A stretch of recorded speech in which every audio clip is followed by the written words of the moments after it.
these grants, right, down. As a requirement of these grant applications, we have to have this public meeting where we take input from the community. So I've got 3 grants that I wanted to talk about today. I was kind of run through and describe them, and then at the end of that, you all are welcome to make public comments. And then there's actually on the back table back there, there's forms that you all can fill out about each project to say whether you like it or don't like it. And then we'll use that input to help with the application. I'll introduce myself. I'm Josh Morgan. I'm the city engineer. I know most of you all. Looks like we got a lot of our running community out, so I appreciate that. I'm a runner myself. So, and then Ashley Rader, city clerk, is here to help us as well. So the first project was the 2021 Recreational Trails Grant. This is an application we actually submitted last year, but this is kind of one of the things I need to check off on the list before they'll award us the money. And that was to put a improved crossing at the trails there on Stanford Road, where the Clarks Run Trail and Henson Trail meet. We're actually going to request a pedestrian refuge island.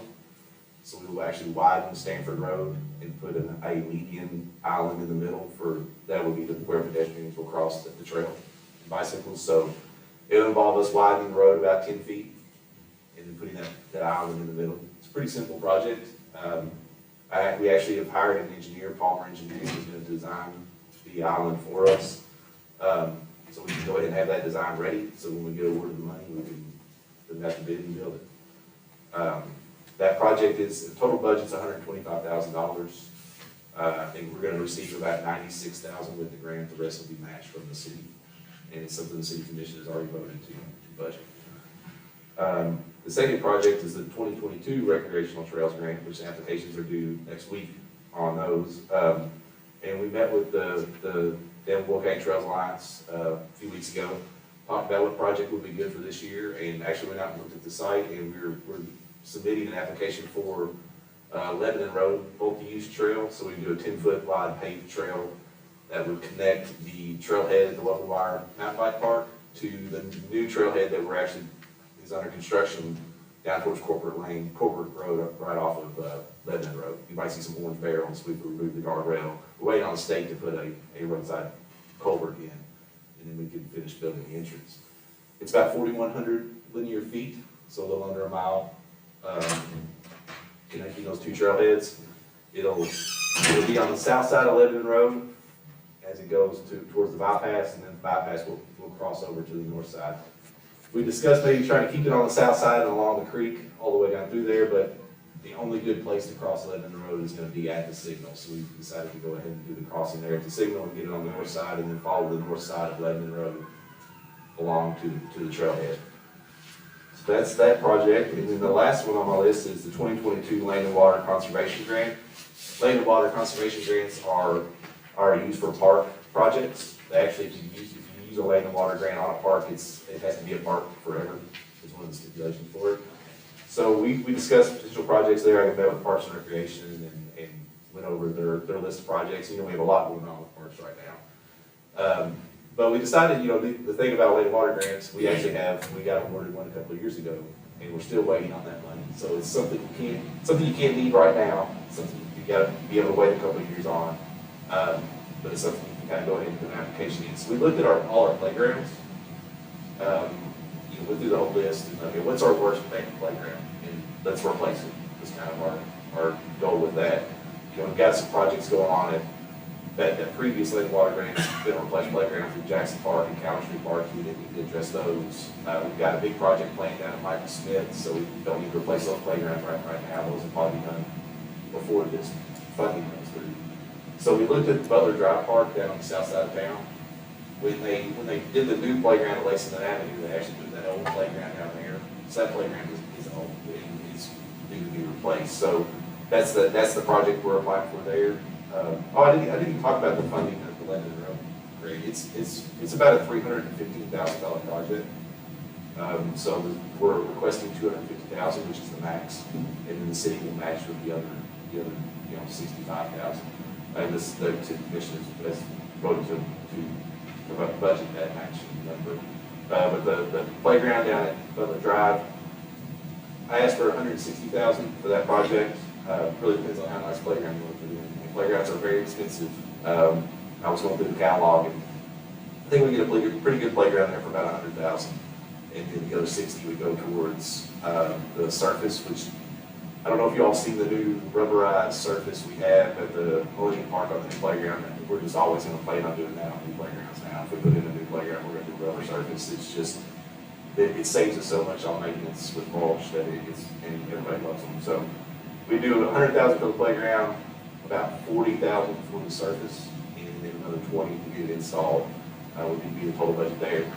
Land and water grants are 50-50 matching, so this we would get 80,000 from the grant. The city would provide 80,000 in match, and like I said, the city commission has already approved funding that as well. So that's our 3 projects. If anybody has any public comments, we can take those now. Like I said, there's forms in the back for each project, and if you have any questions or anything, I'm here. So it's hand it over to you all. If you do have a public comment, if you'll approach the mic, if you'll approach the mic and just state your name, that way we have that on record.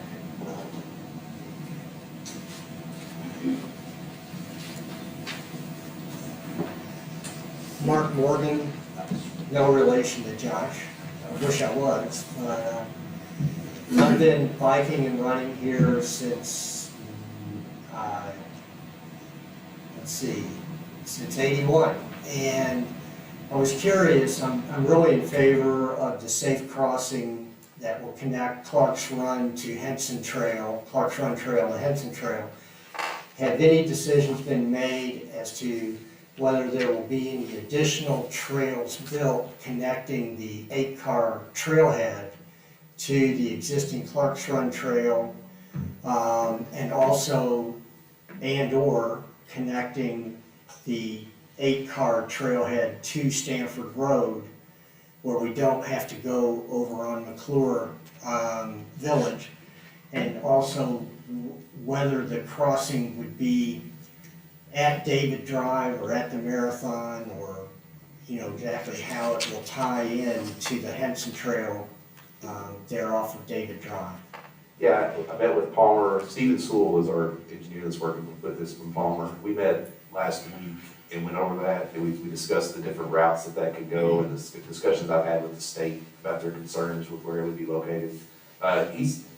We're definitely going to sketch up connections to the trailhead. That's going to be part of this. We need to tie everything into the trailhead parking lot and tie all that to the crossing, make sure it all functions really well. But yeah, he's going to draw up a couple of different layouts, and then we're going to go to the KYTC, because it's a state highway, and ask them which one they prefer.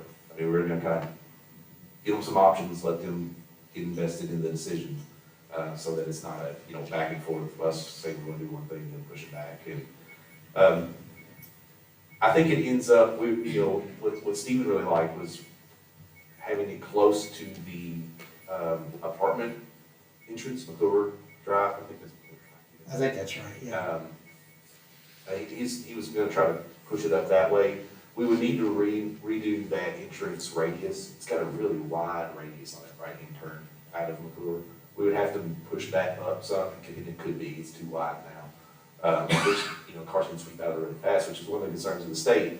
The state doesn't like putting crossings just to the right of an access point, because when cars pull up to turn right, they stop, they look left, and they go.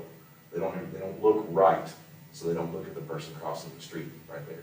So they really don't like putting crossing, which is really tough there, because that crossing theoretically is right between David Drive and McClure Drive, both of them right-hand turns out. So we've got to be really thoughtful about where we put that. So we can toss around the idea, do we move it even further to the east and put it near that old fueling station that's abandoned now, somewhere in that area? But then you got to manage those access. That's all one big access point there. So how do we make that safe? So he's gonna sketch up some options, and then we're gonna go to the state and see what they're willing to approve. Okay, thank you. And second question, will the island be large enough? Joni and I have some grandkids that we're hoping it's a great place for kids to learn how to bike and to bike, that an adult and a child could cross one lane, stop in the island, together safely before they cross the other lane? Will the island be large enough to accommodate that? We were working on the assumption we would do a 10-foot wide island at this point. I'd love to hear thoughts about that. That's, I mean, it's, of course, it's plenty for one bicycle, but I don't know if you were kind of stacking like 4 or 5 people in there, if I could.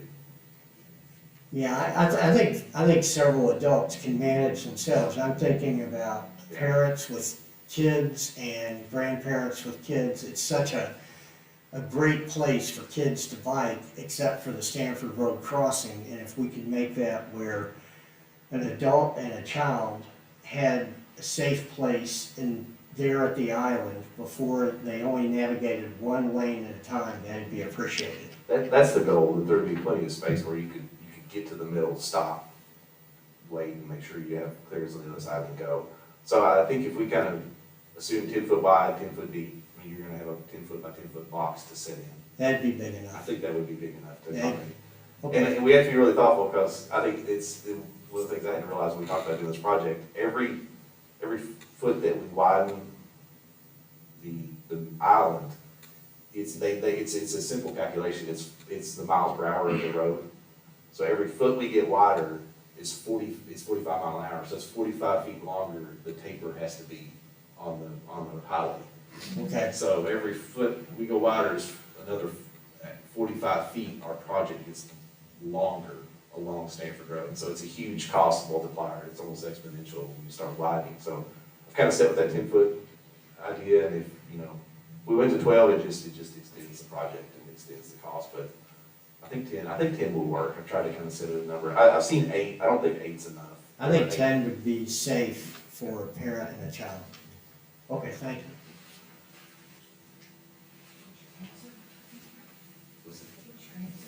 All of them.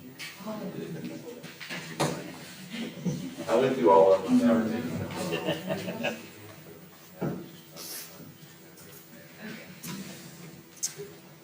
Rick Saris is of Danville. So maybe a kudos and maybe just information for this group, but I gotta find out if it's still gonna happen. Your Lebanon Road Trail, I think is gonna end at, up there pretty close to BCTC at the Caldwell property. And so we still go with making a trail through Robbie and his relatives' area up to Hughes Lane. We are going to build a trail along, it'll actually be on industrial foundation property. It'll be on their side of the fence. There's a 100-foot greenway strip along the boundary of the industrial foundation property. And we're gonna, this summer, build a trail from that trailhead, at least up to the point where it becomes Meggett's property, is the plan this year. With future intentions of getting all the way to Hughes Lane, so.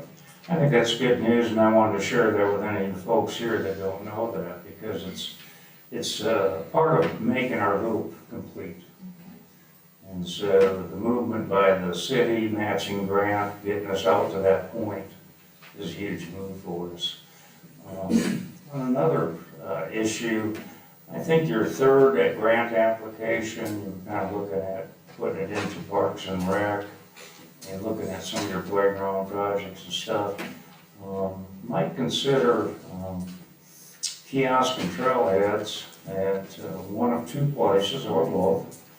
And there's been a lot of usage. I've been getting feedback from people down at Henson Pond. They've been parking in the grass and they've been requesting some asphalt put down there so that they could go there. And so it's a good place for a kiosk, but parking lot as a minimum. So they can get on that trail on that end. Over by White's Park, there was some discussion about parking and accessing the trail there. And I think that in the past, Josh and I talked briefly about maybe using city park property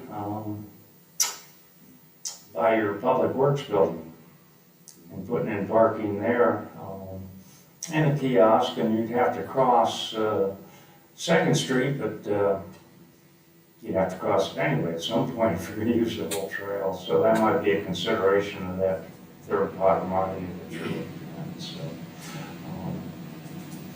So mine's a little bit of giving you information, but a little bit of giving the rest of the folks information about some things that I know.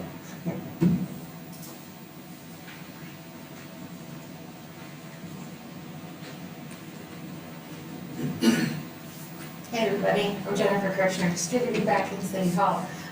Still involved in the Danville County Trails Alliance.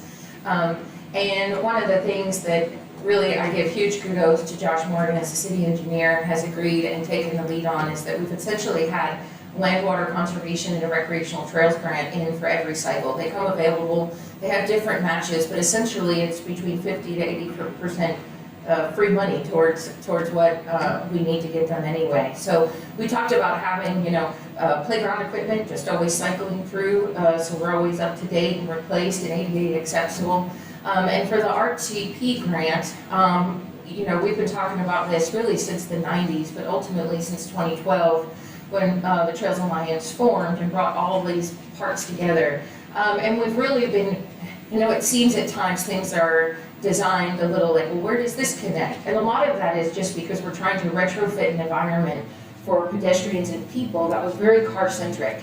And we don't want to go on people's properties that don't want us there. And so over the years, we've had to reroute and consider property ownership, cost, and pedestrian safety. So I think that the trail grant for the Stanford Road crossing is precisely what you see happening there. In a perfect world, that's, we would like to have a full-fledged pedestrian crossing and sidewalks, but Stanford Road wasn't really made for people. So this is actually a really creative solution that Josh came up with, that the cabinet is on board with, to, again, retrofit what we're trying to make more pedestrian and biker friendly and safe, quite frankly. It's not always safe for drivers either.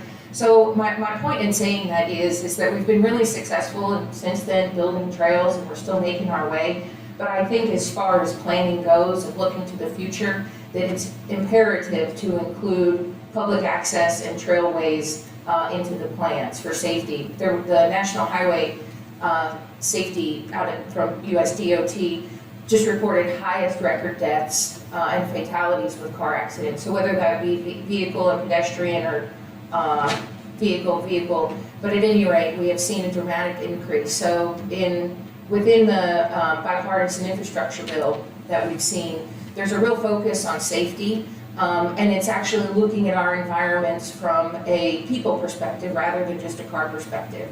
So you'll see that the cabinet's going to be adopting policies to support complete streets, and there's a real full-fledged, I think, very exciting movement across Kentucky to help communities just like ours in the planning process to make sure we're in for these grants. But everywhere I go, I always hear what a great job Danville's doing and how far ahead we are of the game for a small rural community. So thank you. Of course, I'm here to support it. And I'm always happy to walk and talk. One of the things that we've done for the Trails Alliance over the years is we like to just go out and meet on site and walk around and experience the area and talk about what works and what doesn't, and we always come out with better solutions, having site visits and conversation and brainstorming. So if there's ever a time you want to do that, we're always up for a little hike.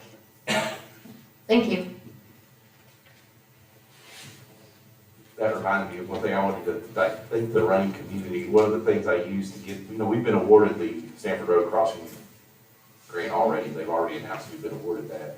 We just have to kind of get some things lined up before they'll send us the money. But one of the things I used to get that grant was I actually pulled the Strava data of the segment usage and showed them how many people had used those trails and how many people were already crossing that road.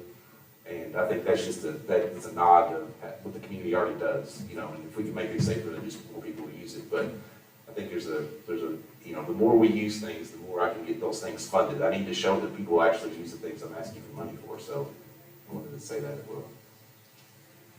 Hi, I'm Kencott. My wife and I, Lynn, moved here in 1995 after retiring in Vermont. We did a lot of research. We looked at 8 communities from Oxford, Ohio to Jackson, Tennessee. My background is college teaching and administration, so we looked for college communities. We came to Danville out of those 8. We made a mistake. Danville and Kentucky are at the bottom of the list as far as rails to trails developed in this state.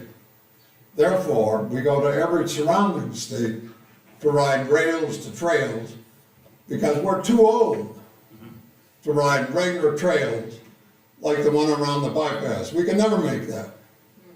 we don't understand why Boyle County, Danville doesn't go towards rails to trails. They're a significant economic development for the community. Go to Loveland, Ohio, Xenia, Ohio, Indianapolis, Nashville. All of those cities have rails to trails right down the middle of them. And you should see the activity on those. Bikers, walkers, no power motor, no power. Rails to trails are the only thing you need to be thinking about.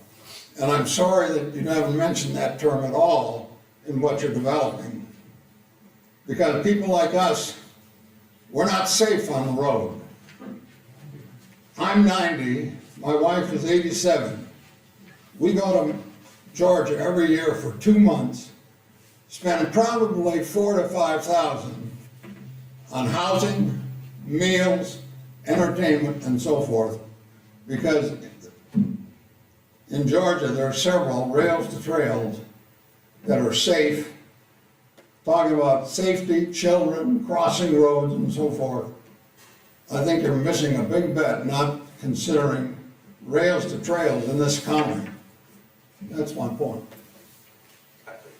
I'd love to do rails to trails projects. We don't have any in the city limits. We don't have any abandoned rail beds inside the city limits of Danville. There are some out in the county. Most of those weren't disposed of very well, so they're like a checkerboard of private property and different things. So Kendall and I were talking about it, Kendall with tourism, because Kendall's from, was just worked in Lawrenceburg, and I just moved from Lawrenceburg, and they've got a big rails to trails project they're trying to do up there to get a trail from downtown out to the distillery. And they're great. I've run on them. I ran a race up in Wisconsin on one. They're nice to run on. They're flat. Like you said, they're really accessible. We don't have, all of our rails inside the city limits are still used. If one ever became abandoned, I would jump on that in a second because they're great. I agree with you. So I'll try to get with the county a little bit more and see if there's anything out there. I know there's some stuff down around Junction City that's been abandoned, but like I said, I don't know if it's something that could be used now since they've sold off a lot of it to private property owners. But I appreciate it, yeah. I'm 100% with you. I agree. They're great. Rails to Trails has 5 regional offices across the country, and they have experts on that kind of work. You ought to contact them and get somebody in here to show you how to build the trails, how to raise the money. It's possible.